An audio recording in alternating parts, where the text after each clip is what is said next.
Oh boy, all right, so Path of Exile 2, the reviews are in. Good news is they're looking quite positive, with early impressions confirming our suspicion that this could be the best ARPG of all time. Bad news though is that not everyone's happy review codes even exist, let alone that there are people out there already playing through the entire game. So let's talk about it. Earlier today, the first Path of Exile 2 review was released, coming from YouTuber Fextralife. In the 15-minute video, he said quite a few interesting things about the game. Here are some of the highlights. He refers to PoE 2 as the, quote, Dark Souls of ARPGs. We're never escaping this, right? Dark Souls will be with us forever. Now, mainly here, he was referring to the fact that the game is quite challenging, with no difficulty options to pick from, and even playing through the campaign as it was quite difficult. Lots of challenging boss fights were there that he found quite rewarding to overcome, and that the game gave him a similar feeling in terms of its difficulty to the likes of Dark Souls or Elden Ring. He said that the maps are large, estimating it takes a full hour to go from side to side. That sounds crazy, but we'll see. He also mentions that there was just a great sense of discovery while playing, be it discovering new lore, unlocking new mechanics, finding new enemies and areas, etc. Now, one quote that I absolutely loved was that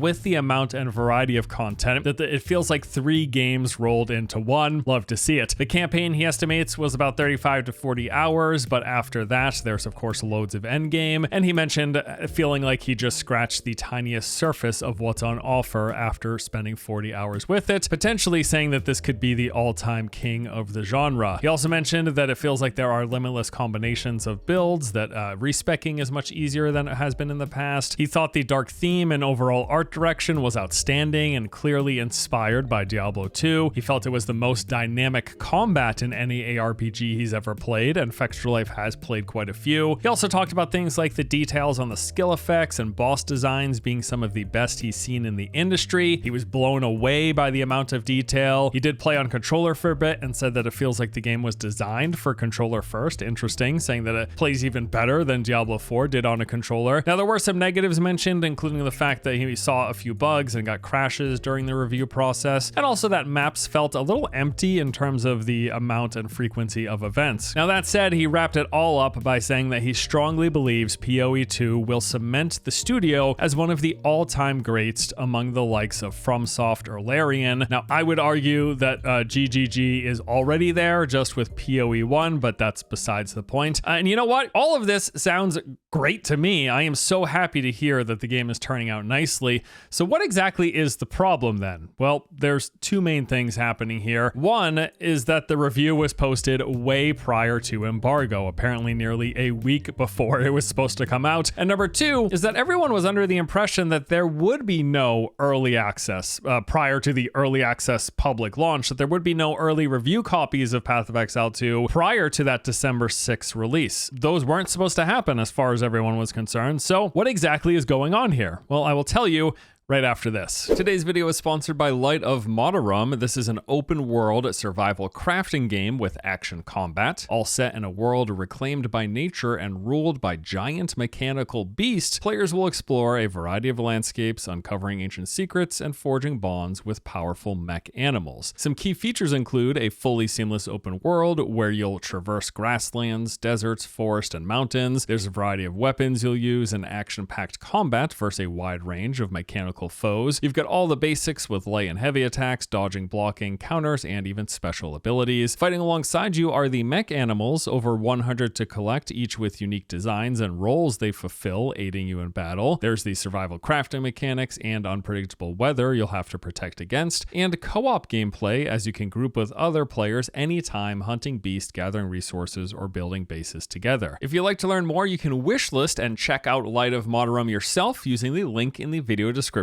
below. All right, so let's get into the major issues around everything that's been going on over the past 24 hours. So the first big thing is that it appears like Fextralife posted their review, let's call it a tad early. At the time it went live, it was the only one out there, which had everyone speculating, are they the only outlet who got review codes? Now, no, as it turns out, they just posted far prior to the actual embargo. Now, after not too long, Fextralife did take their video down. It was self-removed, and as as of this recording, it is no longer available for viewing. You cannot go check the review yourself. Now, everyone was quick to blame them for breaking embargo because, of course, right, this is not a good thing. You shouldn't be doing it. But apparently the fault lies with the developer, Grinding Gear Games. They said themselves on Twitter, unfortunately, there was a miscommunication with Fextra Life that resulted in a video being posted early. This was a mistake on our end and is in no way on Fextra Life. Now, I was seeing some speculation that the developer might just be falling on the sword here, that they are lying about it being their fault so as to save Fextra Life from getting hate. The argument that I've seen being, if it was GGG's fault and there was a miscommunication, why didn't any of the other outlets break embargo? Like, why was it only Fextra Life who broke embargo? They all got the same embargo timing, right? And that sounds simple, right? But surprise, things are rarely as simple as they sound. As someone who has done quite a few reviews and previews in the past that come with embargoes, I can tell you the process looks different all the time, and it can often be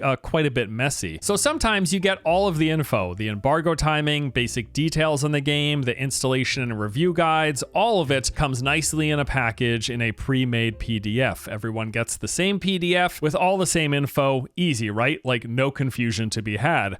Sometimes that happens. Other times, it's just a literal email from some contact at the company or in relation to the company that says, hey, here is the game code. Embargo lifts at such and such a time on such and such a day. Let us know if you have any questions. And then that's it. It's literally just an email that somebody sent with a couple of lines of info. And many times this will be like a back and forth conversation with them, giving you the code and then saying embargo comes later and then sending the embargo. And this process can and does vary wildly from game to game, from review and preview to review and preview. You also have to keep in mind that a lot of times this process is handled by a third party. So it's not even a media contact or someone who actually works at GGG who is handing out this information. Many times developers will hire agencies to do all of the back and forth communication for pre-launch reviews. The point is, it is very possible that yes, somebody actually made a mistake when sharing the review info with Fextra Life. And this isn't me trying to build a case to defend them. I'm just letting people know this stuff can often be like way more casual and messy than you would assume. It is absolutely possible that somebody just screwed up. They gave them the wrong day. They accidentally typed the wrong time zone. They didn't even include a time zone. Mistakes like this happen somewhat frequently. In fact, I can tell you, I have been sent wrong embargo information on numerous occasions, and I'm not talking like just once or twice. It's happened several times over this past year alone. Now, fortunately, those were all corrected prior to me posting, either because I decided to double check to make sure that the information was accurate, or because they send a follow-up email that says, hey, we made a mistake. The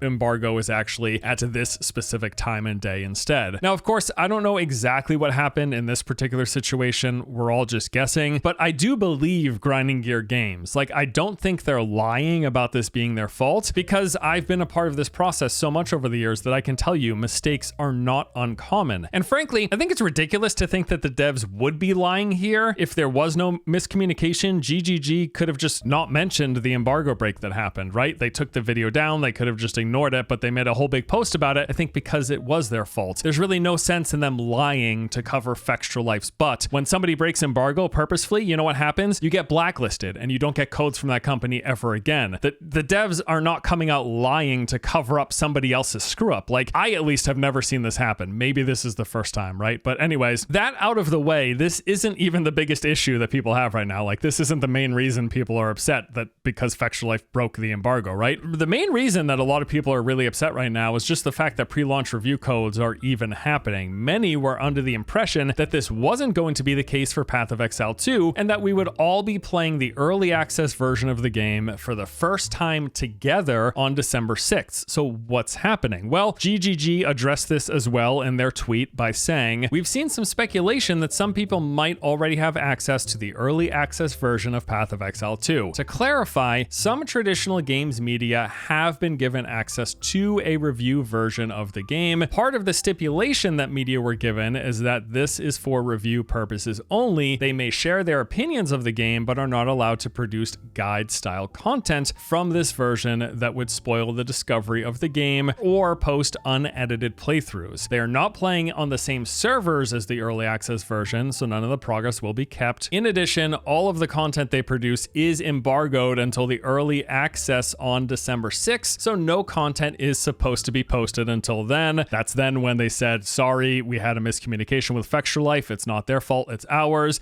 And then they wrap up by saying, on release day, we want players to be able to make a more informed choice about if they would like to buy a key. We believe that allowing traditional games media access should be able to accomplish this without spoiling the game. Okay, so there you have it. They have sent out review codes to traditional games media. This was done with the caveat that they couldn't post any guides or full walkthroughs. It was on entirely separate servers, so no progress will carry over, and the embargo is set to lift on December 6th when the game officially launches into early access. Now, besides the fact that now that we know the embargo is for December 6th, that means whatever miscommunication may have happened with Fextra Life was hilariously massive. Like, they gave an embargo timing that was 6 days wrong. Excuse me? I don't know how that happens, but like I said, it's a sloppy process. There is miscommunication. People are misinformed. Sometimes the people relaying the information, the in-betweens, the agencies that are working with the developer and publisher and sharing the information and dealing with all the reviewers, sending out codes and all that. Sometimes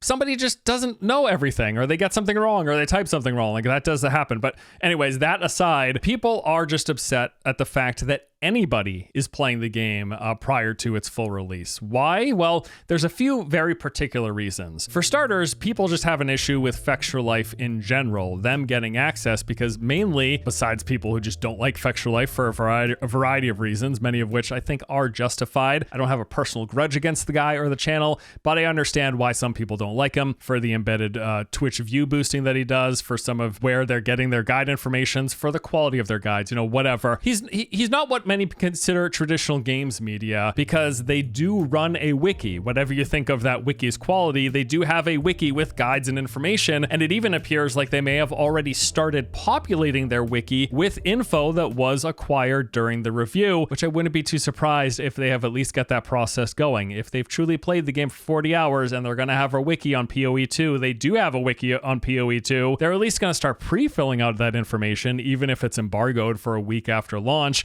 although it looks like some of that went live and then they took it down. But anyways, the point is, someone like Fextra Life isn't really just traditional games media, because they have a wiki and they do post guides, and this makes it counter to GGG's stated philosophy of not wanting to spoil the discovery phase of the game prior to launch, or just not wanting to spoil it in general. If a review outlet like IGN or YouTubers, someone like SkillUp, if they get a review, we know it's going to be like a focused on the base game and sort of a one-off thing. Like, there is little to no risk of outlets like that, of people like that, of channels like that, spoiling the experience and ruining the discovery of the game, especially for the late game and end game content. Like, it's not going to happen. But that brings us to the other thing that's causing complaints here. It's that players don't want the game solved prior to release. And this is a valid concern. I totally understand it. It's one that was widely expressed during the launch of Diablo 4, because with that game, myself and many others did have access to D4 prior to it coming out. And specifically, the hardcore sweats of the crowd, the super blasters, they basically had the whole game figured out before it launched, like with leveling and endgame class build guides, with boss fighting tactics, with farming routes, so on and so on. I think especially for a genre like ARPGs, there's a lot of people who want to feel like they are part of that discovery phase all together as a community at the same time, and that people who aren't YouTubers or aren't guide makers also have a chance to come up with some of those great builds. Like, there's people who have find value in that. So that's something that gets taken away when people have access to the game 2 to 3 weeks prior to launch, and especially people who are the type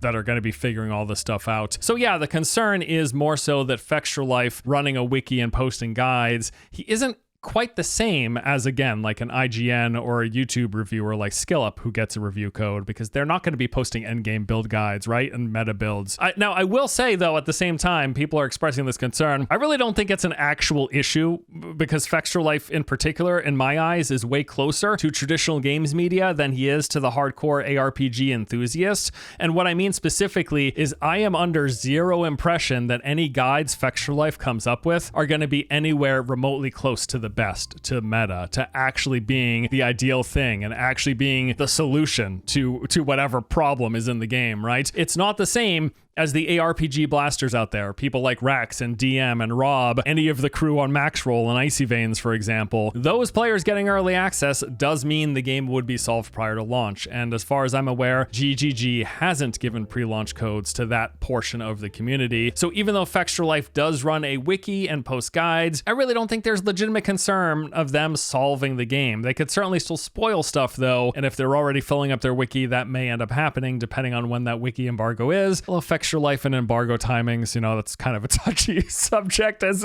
of this video, right? But truthfully, yeah, like all of that actual solving of the game, of finding the best builds, that is still gonna happen at launch and post-launch when all of the blasters and all of the hardcore members of the ARPG community are finally playing the game. Now, with that said though, if Grinding Gear Games truly wanted to fully avoid any spoilers, any solving of, or any ruining of Path of Exile 2's discovery phase and the fresh launch experience, they shouldn't have sent out pre-release codes to anyone, especially people who run wikis. But again, I'm really not trying to single Fextra Life out. Everyone else is doing that as is. And like I said, I don't have a personal grudge against him. I do think some of the stuff that's been associated with Fextra Life is a little shady, right? Like the embedding to boost views and whatever, how accurate someone's wiki isn't like whatever. You can make a bad wiki if you want. But yeah, the view boosting was pretty shitty. So I understand why people have a really sour taste in their mouth when it comes to that channel and that individual in particular. But my main point being is they just got themselves in a really tricky situation here. They shouldn't have sent out pre-release codes to anyone, whether it's traditional games media or otherwise, if they wanted a truly pure experience as they're stating they are. I get the argument that they're making is that they wanted to inform consumers, but consumers can be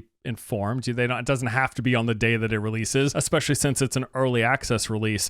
And I say this as someone who does pre-launch reviews and previews and videos all the time, right? So like I have a bias to suggest that these companies are giving out pre-release codes because I can post videos early and those videos can get views. Even if that all stopped happening, I'd adjust, I'd be fine. There's still a lot of videos that I can make. I don't only do reviews after all. This isn't a review. But yeah, anyways, I'm not someone who would be figuring out the best builds anyways. There's no fear of that. I'm not making guides. I'm really probably not solving anything about an ARPG. But regardless, GGG did put themselves in kind of an awkward situation with this one. They profess to not wanting to ruin the game for their hardcore audience, and I believe what they say, but at the same time, they're wanting to market as much as possible, giving access to publications with a wider reach outside of the most hardcore ARPG fans. And as a result, well, we've ended up in this rather messy circumstance. Now, is this going to ruin my personal experience with the game? No. Not at all. I am not bothered that IGN, Fextra Life, or whoever else got access will be posting their reviews on launch day.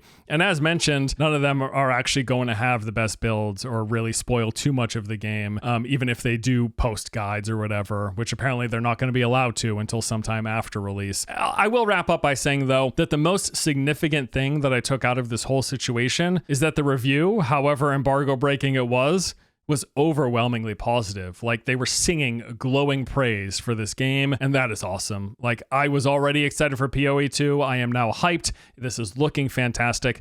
I cannot wait to play. I can't wait to see all the discovery that happens for people from December 6th onwards. But anyways, that is it for this video. Let me know what you think about this, just this whole situation, this topic in general. I know it's a pretty heated one. I know there's a lot of strong feelings on the side of people not wanting the game spoiled. Like whatever personal grudge people have against Fextra Life aside. Yeah, I mean, I totally get it, especially with a game like this. I understand. I do understand the complaints.